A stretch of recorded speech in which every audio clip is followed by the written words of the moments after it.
네, 안녕하세요. 주식은 역시 기리기리세 기리씨입니다. 안녕하세요, 여러분들. 자, 오늘은 선물옵션 동시 만길이고 증시는 변동성이 큰 모습을 현재까지 나타내고 있습니다. 장 막판에는 마무리가 잘 되었으면 좋겠네요. 같이 공부하시죠. 렛츠 기리! 오늘은 평소보다 더 깔끔하고 빠르게 보고 끝내보도록 하겠습니다. 첫 번째 소식입니다. 푸틴 또다시 핵 위협. 진해가 침공할 때는 괜찮고 요즘 우크라가 드론으로 러시아 본토를 공격을 한다고 하니까 냅다 핵무기로 위협하는 모습입니다. 야, 이 정도로 내로남불이 심한 나라는 아마 러시아 아닐까라고 볼 수 있겠네요. 그래서 러시아는 뭐라고 했나 봤더니 핵무기는 방어이자 반격 수단이라고 밝히며 핵전쟁 위기를 다시 또 수면 위로 올리고 있습니다. 그러니까 나는 때릴 수 있지만 너는 때리지 마라 라고 말한다는 거겠죠. 결국 이런 상황에서는 지금 당장 협상 기대감을 가지긴 어려울 것 같은데 과연 내년 봄까지 좋은 소식이 들려올지 지속적으로 뉴스를 봐야 될 것 같습니다. 다음입니다. 이 소식 때문에 그럴까요? 어제 미국도 힘이 없는 모습을 나타냈었습니다. 최근 들어 계속 힘이 없는 듯한 모습을 보여주고 있는 증시인데 왼쪽에 보다시피 주봉을 보시면은 사실 떨어진 거에 비하면은 거의 올라가지 못하는 모습을 확인할 수 있죠. 그래서 이걸 보니까 아마도 몇몇 기분들은 야 진짜 주식하기 싫다라고 생각을 하실 것 같은데 그런데 저기를 쓴 이 와중에 야 근데 또 언젠가는 이게 회복을 하지 않겠습니까? 뭐 길어야 2년 3 년이라고 생각합니다. 그리고 그때 우리의 계좌는 얼마나 또다시 살쪄 있을까? 이런 생각을 하니까 저 기릿은 이 차트를 보니까 좀 행복한데 기름들은 어떠실지 잘 모르겠습니다. 너무 저 기릿이 긍정적으로만 보는 걸까요? 어쨌든 계속 내용을 보자면은 그래서 지금 증시는 눈치 보기를 나타내고 있는데 아마도 다음 주에 있는 CPI 그 다음에 FMC를 보고 움직일 생각이라고 볼 수 있습니다. 그리고 이 와중에 웰스파고에서는 장단기 금리 역전과 맞물려 의심할 여지 없이 내년 경기 침체 무조건 온다라고 말하며 시장에서는 경기 침체 우려가 계속 커지는 걸 확인할 수 있다고 합니다. 이제 12월 25일까지는 한 20일도 채 남지 않았습니다. 2주 정도 남았죠. 과연 산타 할아버지 올해도 안 오는 건지 작년에도 안 왔던 걸로 기억하는데 올해도 안 오는 건지 한번 전화를 해봐야 될 것 같습니다. 다음입니다. 외국인 매수 끝났나? 최근 증시 그러니까 우리나라 증시가 약한 이유는 바로 외국인이 아닐까라고 볼 수 있습니다. 외국인의 매도세가 일주일 내내 쭉쭉 나오고 있는 걸 확인할 수 있죠. 무려 나흘간 1조 원이나 순매도를 하고 있고 오늘 또 매도를 하고 있기 때문에 걱정이 이만저만이 아닐 것 같습니다. 그래서 일각에서는 과거 중국 리스크 때문에 중국 팔고 한국 산다라는 이야기가 있었죠. 그리고 실제로 그때 당시에 외국인의 매수가 들어오면서 야 진짜 외국인들이 그러는 걸까라는 생각을 했었습니다. 그런데 요즘은 중국에서 무슨 소리가 나오죠? 맞습니다. 리오프닝 한다라는 이야기가 나오죠. 그러다 보니 다시 중국 리스크가 슬슬 사라지며 그때 왔던 외국인들이 한국을 팔고 다시 또 중국을 산다 이런 얘기가 나온다고 합니다. 그래서 이러한 이유 때문에 외국인의 매도가 많다고 하는 건데요. 물론 이러한 요인도 있겠지만 다른 요인도 같이 있을 거라고 생각합니다. 그리고 참고로 외국인의 매도는 반도체에 쏠려 있는 것으로 나타났다고 하는데 SK하이닉스가 4천억 그리고 삼성전자가 2,500으로 압도적으로 매도를 하는 걸 확인할 수 있고 삼성전자보다는 SK하이닉스를 더 안 좋게 본다는 것도 확인할 수 있습니다. 아무래도 4분기부터 내년 2분기까지 SK하이닉스가 연속적으로 적자를 낼 것이기 때문에 그러한 걱정 때문에 선제적으로 매도한다고 볼 수 있겠네요.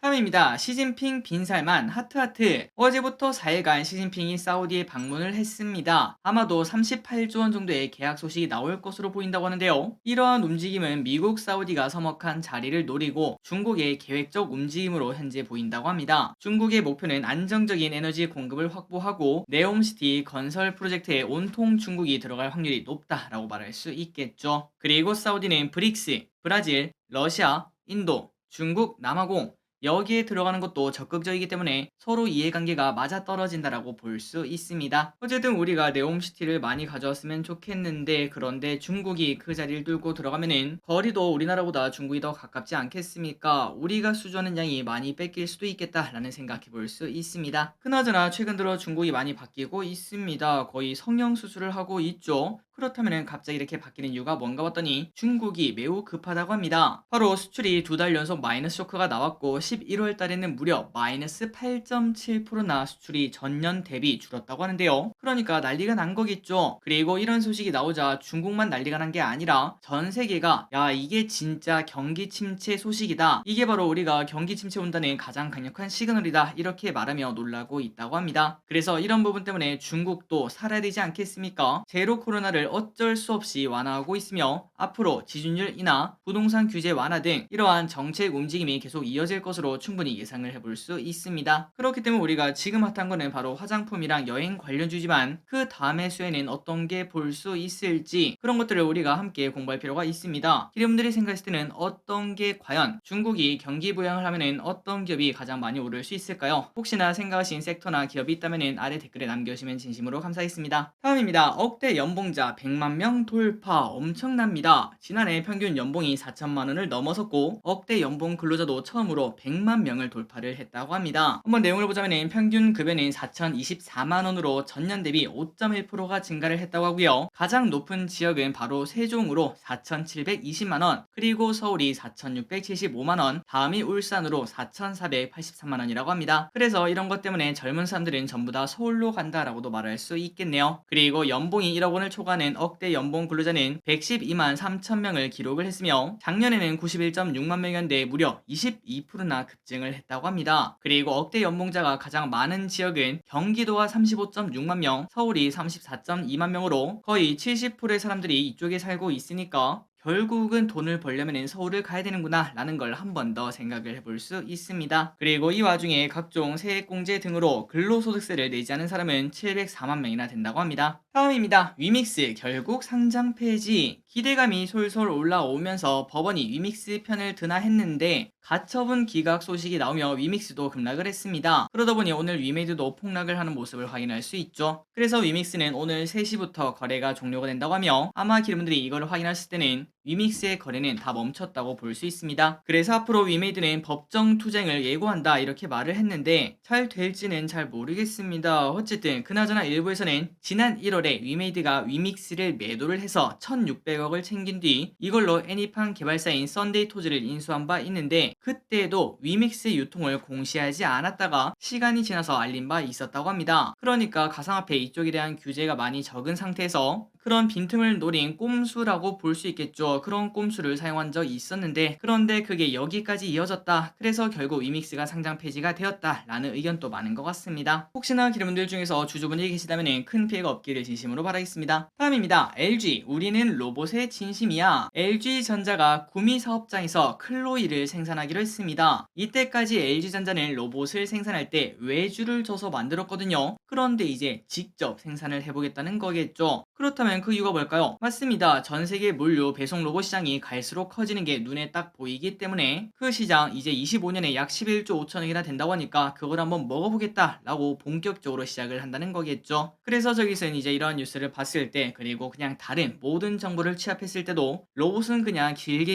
쭉 길게 충분히 우리가 볼만한 섹터라고 생각을 하고 있습니다. 그리고 아마도 로봇 관련주가 가장 뜨거울 때는 테슬라에서 만든 로봇이 이제 진짜로 출시가 될 때 그때가 가장 뜨거울 때가 아닐까라는 생각해 볼 수 있습니다. 물론 아직까지는 시간이 많이 남았지만 미리 당연히 준비할 필요가 있겠죠. 다음입니다. 기업 두 가지를 보도록 할까요? 일단 호텔신라. 어제도 봤던 기업인데 지금 증권사에서는 호텔신라를 관심있게 보자 라는 의견을 내고 있습니다. 어제 공부했다시피 호텔신라는 중국 비중이 70%나 되는 압도적인 중국 관련주인데요. 그나저나 왜 이렇게 비중이 높나 봤더니 바로 면세점 때문에 그렇습니다. 따이공이 한국에 와서 쓸어가는 것들이 전부 다 호텔신라 매출이었는데 그러다 보니 중국 비중이 높을 수밖에 없었고 그런데 제로 코로나 때문에 문 자체가 닫혀 있다가 이제 문이 열리니까 그 기대감이 뿜뿜 나온다고 볼 수 있습니다. 그래서 많은 증권사가 목표 주가를 상향 조정하고 있으며 다올투자증권은 11만원, 삼성증권은 9.5만원을 제시를 했다고 하니까 9.5만원까지만 간다고 하더라도 지금부터 거의 20% 아니겠습니까? 과연 어떤 흐름이 나올지 예상을 해보시면 좋을 것 같습니다.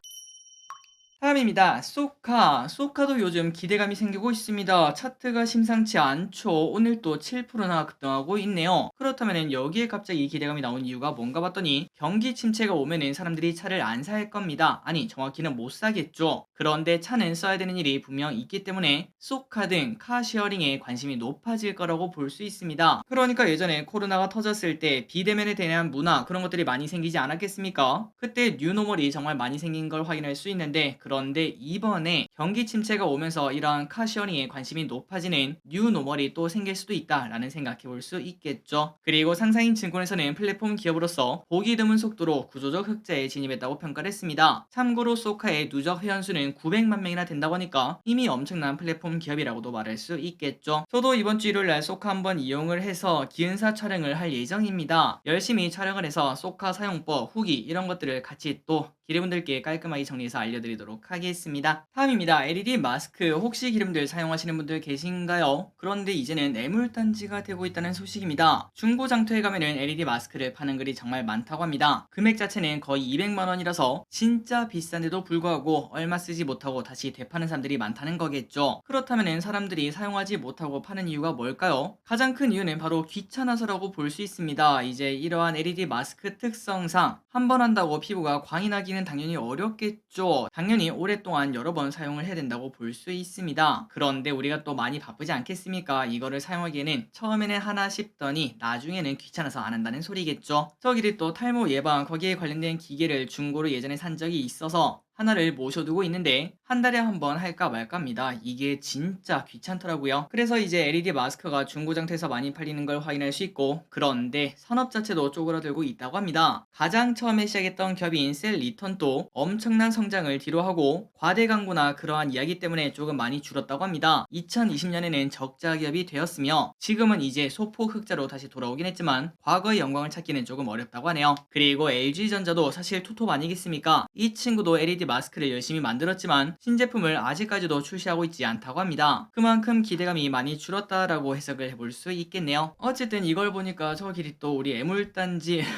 중고로 사도 엄청나게 비싸게 샀는데 오늘 저녁에 한번 사용을 해야 될 것 같습니다. 다음입니다. K방산 폴란드 리스크. 이게 뭔 소린가? 폴란드에서 대규모 수주를 받았던 거 기억하시죠? 그 소식 때문에 주가가 많이 오른 바 있었는데 그런데 이제는 이것 때문에 떨어진다고 합니다. 이게 말일까요? 방굴까요? 계속 보자면은 폴란드는 금융위기 이후 늘려온 부채 리스크가 상당하고 EU에 대한 재정 의존도가 높다고 합니다. 그런데 지금 경기 침체 코앞 아니겠습니까? 사실 유럽은 이미 들어갔다고 볼 수 있는데 유럽 경기가 나빠진 상황에서 대금 지급 능력에 대한 우려가 현재 제기가 된다고 합니다. 그러니까 열심히 팔긴 팔았는데 돈을 못 받을 수도 있다는 거겠죠. 나이스 신용평가는 EU 지원금 축소, 인플레이션 대응에 따른 세수 감소, 재정 부담 확대에 따른 국방비 지출 수준 축소 등으로 대금 회수가 지연될 수 있다 이렇게 분석을 했습니다. 참고로 지난달 폴란드는 28년 납품의 계약금 30%를 선수금으로 지급하긴 했는데 그런데 그 다음에 나머지 70%가 혹시나 대금이 지연될 수 있다. 이러한 시각이 현재 나오고 있다는 거겠죠. 그래서 이것 때문에 K방산이 살짝 흔들리는 모습이 나타났다고 합니다. 물론 이런 걱정 나올 수 있겠지만 당연히 받을 수 있겠죠. 좋은 결과 있기를 진심으로 바랍니다. 다음입니다. 결국은 철강 석유화학 업무 명령이 발동이 되었습니다. 화물연대 파업이 무려 15일째나 이어지고 있는데요.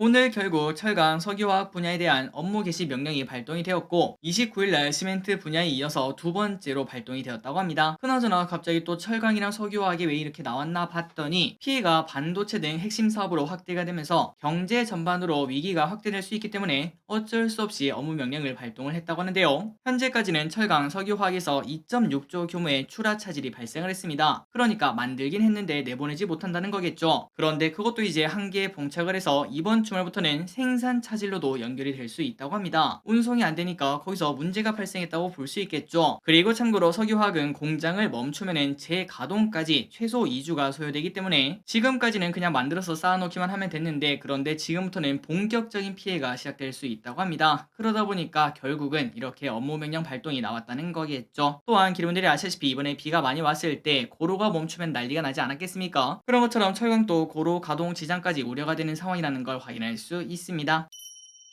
다음입니다. 이 소식 매우 중요하죠. 당근 다들 하실 것 같은데요. 당근 하시는 분들 조심하시기 바랍니다. 당근을 하다 보면 현금 거래가 좀 불하다 보니까 당근페이를 사용하시는 분들이 계시다고 합니다. 아마도 이름들 사용해 본 적 있으실 거라고 생각해요. 그런데 이걸 이용한 사기가 많아지고 있다는 소식. 방식은 이러합니다. A라는 사람이 물건을 팔고 있어요. 그리고 우리가 그걸 보고 이거 괜찮다 하고 거래를 하기로 했는데 A는 우리에게 당근페이로 안전하게 거래를 하자라고 말했습니다. 그래서 저는 이 당근페이가 중고나라 페이처럼 안전결제 서비스, 그러니까 나중에 물건을 다 받고 난 다음에 확인 버튼을 누르면은 그때 돈이 전달되는, 혹시나 내가 그 물건을 받았는데 물건을 받지 못하거나 아니면은 물건이 이상하면은 확인 버튼을 안 누르고 그러면은 결국 그 돈이 넘어가지 않는 그런 방식이라고 생각을 하고 거래를 했는데, 그런데 당근 마켓의 당근페이는 그냥 단순히 단순 계좌이체랑 똑같다고 합니다. 그래서 그걸 노린 많은 사기꾼들이 현재 당근 마켓에서 열심히 영업을 하고 있다고 합니다. 그러니 이분들 당근을 하실 때 당근페이를 보고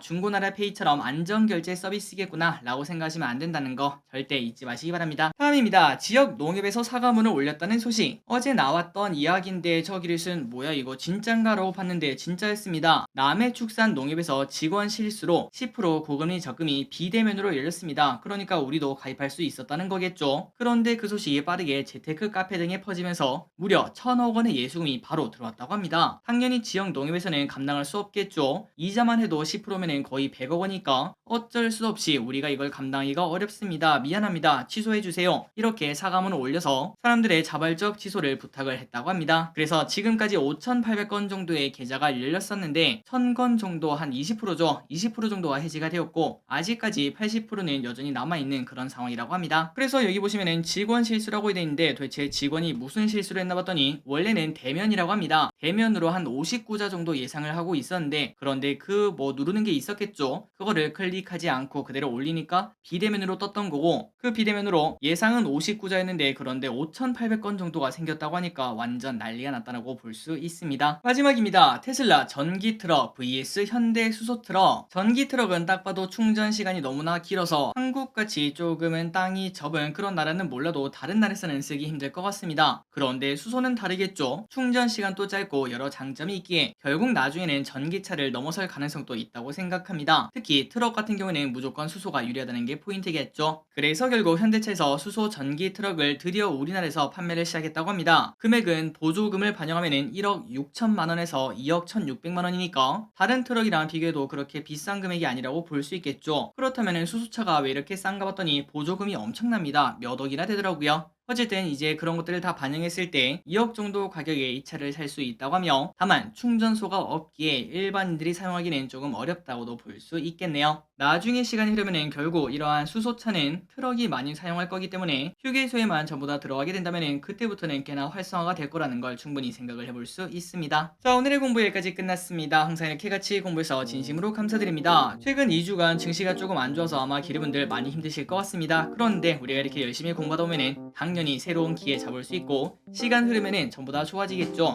그것 때문에 우리가 주식 투자하는 거니까요. 그러니 여러분들 전부 다 힘내시고 오늘 공부 여기서 마무리하도록 하겠습니다. 지금까지 기리셨습니다. 빠이요.